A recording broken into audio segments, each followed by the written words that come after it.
Hello! Hotel ஸ்டைல்ல பாயா எப்படி பண்ணுறதுன்னு பார்க்கலாமா? வெரி சிம்பிளுங்க. ஒரு குக்கரில் கொஞ்சமாக ஆயில் எடுத்துக்கோங்க. ஒரு சின்ன பட்டை, ஒரு பிரிஞ்சி இலை, 3 பொடிசா நறுக்கிய ஆனியன் எடுத்துக்கோங்க. அதையும் நல்லா போட்டு இதில் ஆட் பண்ணி வதக்கிக்கோங்க. ஸோ வெங்காயம் நல்லா ஒரு கோல்டன் ப்ரௌன் கலர் வந்ததுக்கப்புறமா 1 table spoon of ginger garlic paste அதையும் இதில் ஆட் பண்ணிக்கோங்க. ஸோ இப்போ இது எல்லாமே நல்லா வந்து ஒரு பச்சை வாசனை போகிற வரைக்கும் நல்லா வதக்கிக்கோங்க. இந்த பாயா வச்சுக்கோங்களேன், ஒரு உங்களோட பரோட்டாக்கு, இடியாப்பம்க்கு செம்ம டேஸ்ட்டு கொடுக்கும். நீங்கள் கண்டிப்பாக இது எல்லாருமே ட்ரை பண்ணி பார்க்கணும். இது கண்டிப்பாக ஹோட்டல் ஸ்டைலில் தான் இருக்கும். You need to try this. So நான் வந்து ஒரு ஆட்டோட பாயா எடுத்திருக்கேன். ஸோ அதையும் ஆட் பண்ணிவிட்டு ஒரு நல்ல ஒரு மிக்ஸ் கொடுங்க.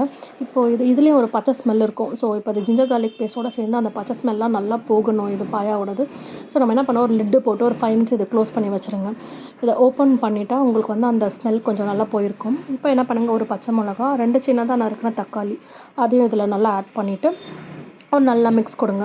ஸோ இது வந்து மெயினே வந்துட்டு நம்ம வதக்கிறது தான், ஓகேவா? நம்ம குழம்பு ஏன்னா இது வந்து கம்ப்ளீட்டாக நம்ம விசில் தான் கொடுக்க போகிறோம். ஸோ இந்த வதக்கும் போது தான் வந்துட்டு இதோட ஸ்மெல் எல்லாமே வந்து வெளியே போயிடும். ஸோ அதனால தான் இது இம்பார்ட்டண்ட்டு.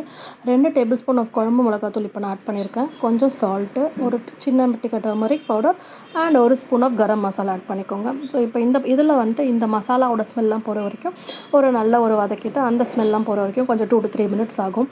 ஸோ இதெல்லாம் முடிஞ்சதுக்கப்புறமா நம்ம என்ன பண்ண போகிறோம், 400 ml வாட்டர், அதாவது 2 கிளாஸ் வாட்டர் வந்து இதில் வந்து ஆட் பண்ண போகிறோம். ஸோ இதை ஆட் பண்ணிவிட்டு ஒரு நல்லா மிக்ஸ் கொடுத்துக்கோங்க.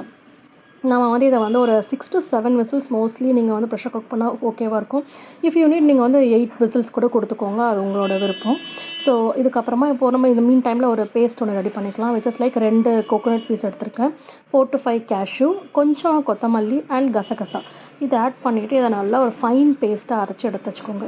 இப்போ நம்ம ப்ரெஷர் குக் பண்ணது பாயா இருக்கும்ல, அதில் நம்ம வந்து அரைச்சி வச்ச இந்த பேஸ்ட்டை வந்து இப்போ நம்ம வந்து ஆட் பண்ண போகிறோம். ஸோ இதையும் நல்லா ஆட் பண்ணிவிட்டு ஒரு நல்ல ஒரு மிக்ஸ் கொடுத்தா செம்ம ஒரு ஃப்ளேவர் வரும் உங்களுக்கு. அப்போயே அந்த ரியலைஸ் பண்ண முடியும் அந்த ஃப்ளேவரை. கொஞ்சமாக கொத்தமல்லி ஆட் பண்ணிவிட்டு ஒரு ப்ரெஷர் குக் பண்ணுங்கள். நான் 3 விசிலுக்கு ப்ரெஷர் குக் பண்ணுங்கள்.